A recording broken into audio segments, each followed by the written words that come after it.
Hello everybody, my name is Lina Breik and I'm a dietitian and I'll be talking about blended tube feeding. I graduated from Monash University in 2011, which seems like a very long time ago. I've worked across several hospitals here in Melbourne, Victoria, and my main area of expertise has actually been in the ICU and critical care nutrition. But more recently, in the last 2 years, I opened my own private practice called Tube Dietitian, where the purpose is to basically bridge that gap between hospital and home for people with feeding tubes in their home. I started Tube Dietitian to bridge that gap. It's basically a dedicated nutrition service to people that have feeding tubes at home. At the moment with COVID, I mainly conduct Zoom and telephone consults, but hopefully we'll be back onto home visits very soon. I also host a series of webinars for dietitians and non-dietitians in the space of tube feeding, and just want to give a big shout out to Sarah for her amazing work for Feeding Tube Awareness Week 2022, and thank you for having me on your program. I'm very excited to be here. Let's start off with a definition.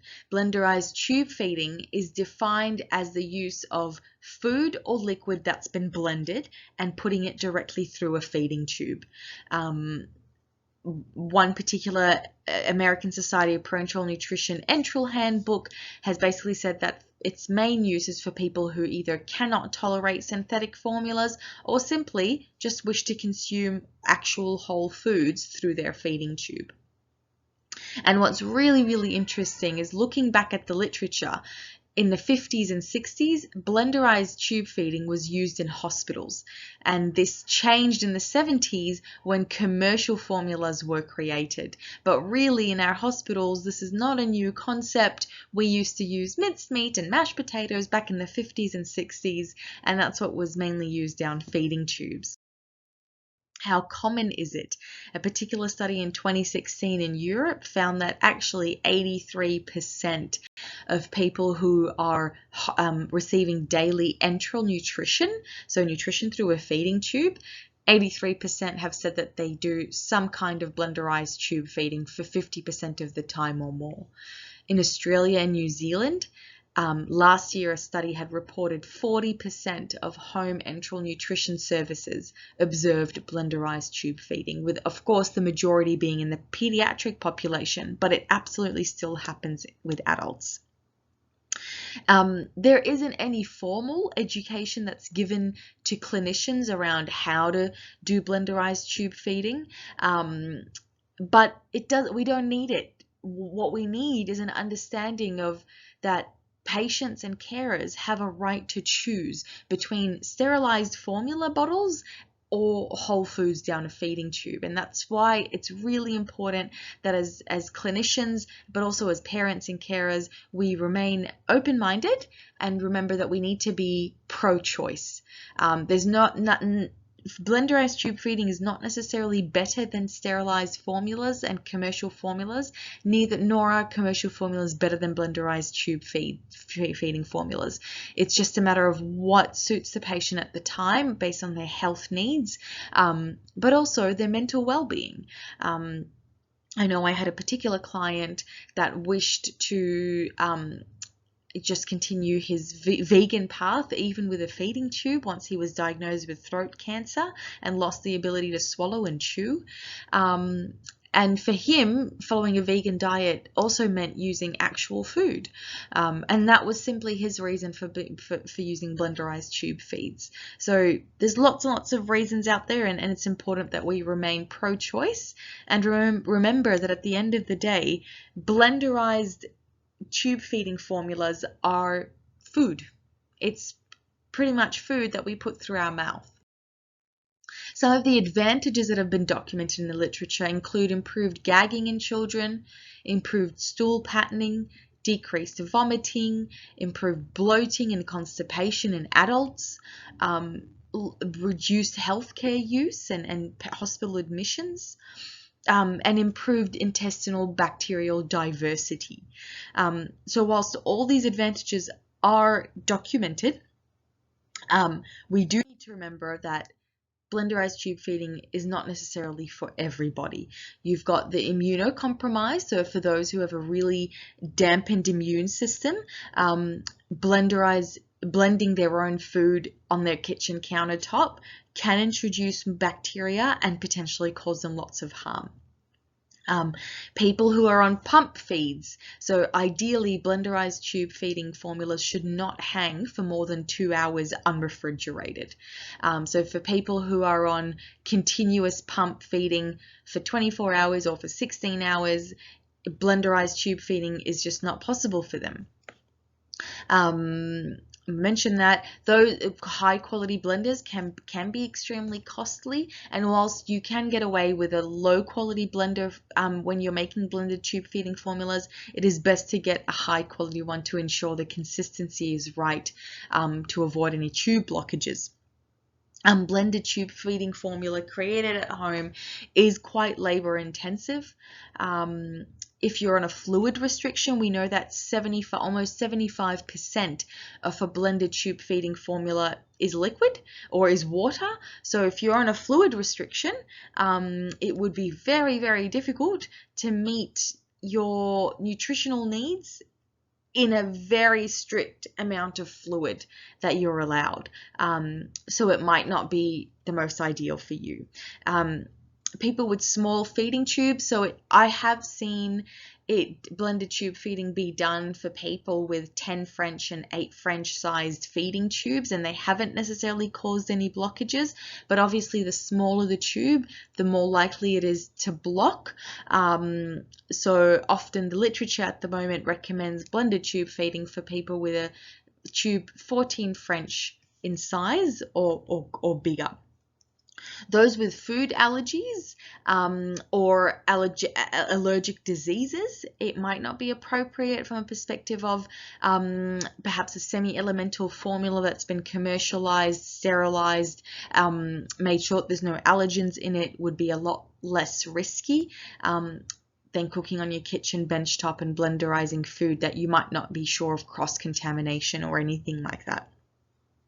And of course, for those who have jejunal tubes, so tubes that go to your small intestine, not your stomach, it's not as common to blend food in jejunal tubes. It's absolutely still possible. But these are some of the reasons why blenderized tube feeding formulas that are homemade or even commercially made might not be appropriate for everybody. So it's not necessarily for everyone. If you are thinking of making your own formula at home, there are 3 questions to ask yourself before jumping ahead. Number 1, what size is my feeding tube? Is it 14 French or greater? As I said, even if you've got a smaller tube, it can still be done. You've just got to work with a much high quality blender and run it through a strainer after. Another question is my stoma, which is the site if you've got a percutaneous endoscopic gastrostomy tube, is my stoma, which is the hole that the doctors make in order to put the tube, is it matured? In case my tube does become blocked, if the stoma site is mature, it's very easy to change this tube over. If the stoma site is not mature, it cannot be changed very easily. So it often takes about 3 to 6 weeks after the insertion of a tube for the stoma site to become mature. And so normally at the beginning, we would recommend people just use commercial formulas.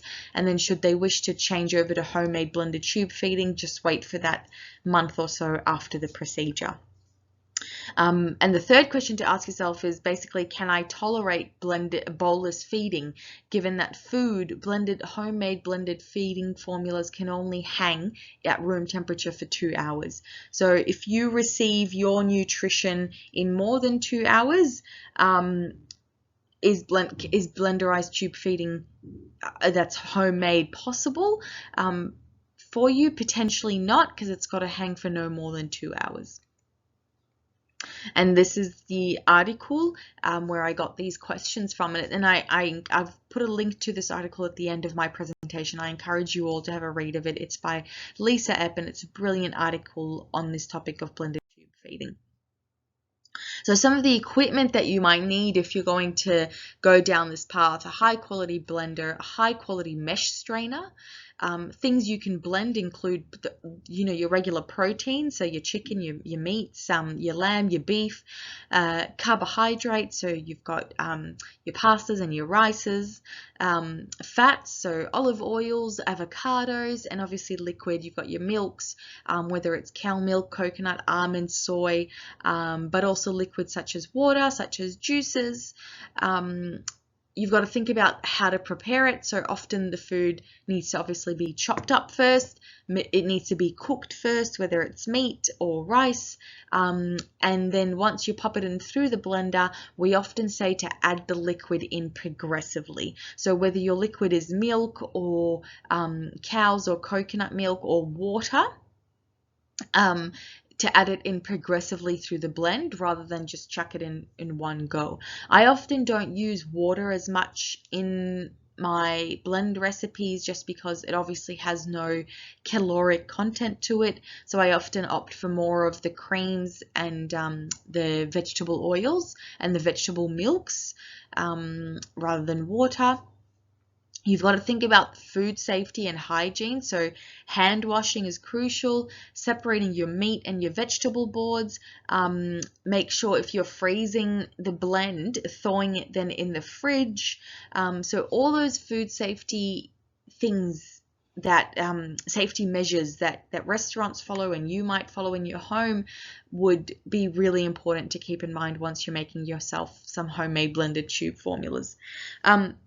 And what kind of consistency you're after. If you're on pump or gravity feeding, you're often after about a smoothie of consistency.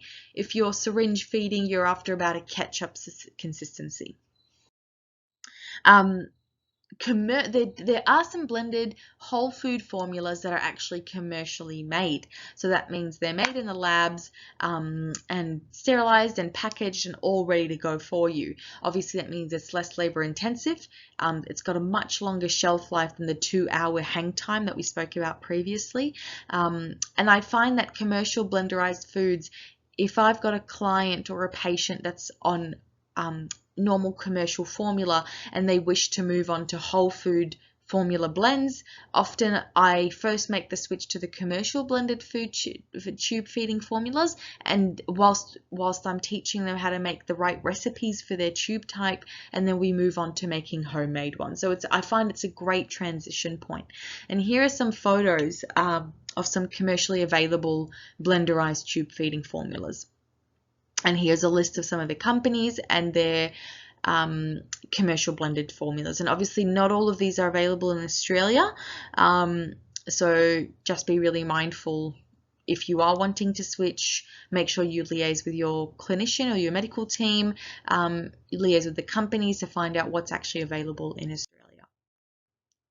But now I'm keen to bust some myths, and one of the main ones that often comes about is, does homemade blended formula block tubes? A study was done last year looking to answer this exact question. So their aim was to determine the frequency of feeding tube blockages amongst a cohort of patients that are on blenderized feeding formulas. And really, none of their subjects were actually found to have gotten a tube blockage with homemade blended formulas. So they weren't really able to conduct any kind of analysis because it didn't happen within the time of their study. So regardless of the patient's tube size, tube design, administration, or water flush practices, no one seemed to have any blockages, which is amazing. It's also important to remember that the main factors that actually affect whether a tube gets blocked or not is not just the fact that you're putting blended home tube formula in there. It's what particle size is the food, and that's why it's really important to get a good quality mesh strainer to run the food through after you blend it. What type of blender do you have, and how efficient is that blender? And the duration of blending time is really important. So the myth of blended tube feeding formulas cause more blockages is a myth. It is not true. What causes the blockages is big particle sizes, poor quality blenders, and not blending the food for long enough. So those are the 3 things that you need to keep in mind.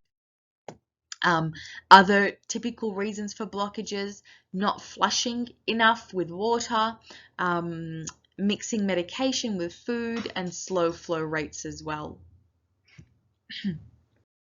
Another common myth in this topic of blended tube feeding is, does it cause a higher risk for contamination? A particular study back in 2020 found that 50 patients that prepared blended tube feeding in their own kitchens using standard preparation procedures, so standard kind of hand hygiene, found that 88% of their samples met the US Food Code criteria for safe food consumption. So what that tells us is, if you follow the right hand hygiene, meat board, vegetable board, cleaning your utilities really well, washing the blender between blends, if you're following your basic food safety hygiene measures, there is very minimal risk for contamination of the blended food feeding formula.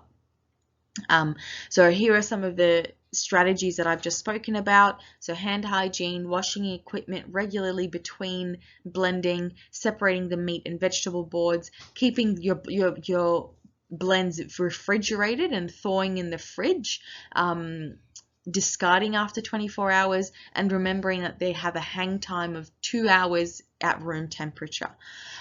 So really, this myth that blended tube feeding formulas have a higher risk of contamination is just a myth, especially if you're following all these important food safety regulations. And now finally, excuse me, in terms of resources for you and where you can go to get more information, this is a brilliant article, and I've popped a hyperlink there so you can access it free. A good friend of mine named Claire is a dietitian in Canada, and she has a website called Natural Tube Feeding. She has a book of about 20 dietitian developed recipes, and it costs, I think, around $40 or something. So jump on her website, buy her recipe book. She's also got a course, and you'll find it on the website, where she runs a 12-part series on how to blend food correctly for your feeding tube. It's a brilliant course, and I encourage you to do it should you wish to go down this path. Here are 2 other brilliant resources. The British Dietetic Association, I think about 2 or 3 years ago, wrote a position statement on this topic, basically in support of the fact that as clinicians and carers, we need to be pro-choice. Should someone with a feeding tube choose to put whole foods down their tube, we need to be pro-choice, and there's actually lots of literature out there to support this practice. And finally, the Australasian Society of Parenteral and Enteral Nutrition has recently put together a consensus statement, and I understand you've got Dr. Usha in this program that will be talking a little bit more about the consensus statement, but it's a brilliant read, free, accessible to all.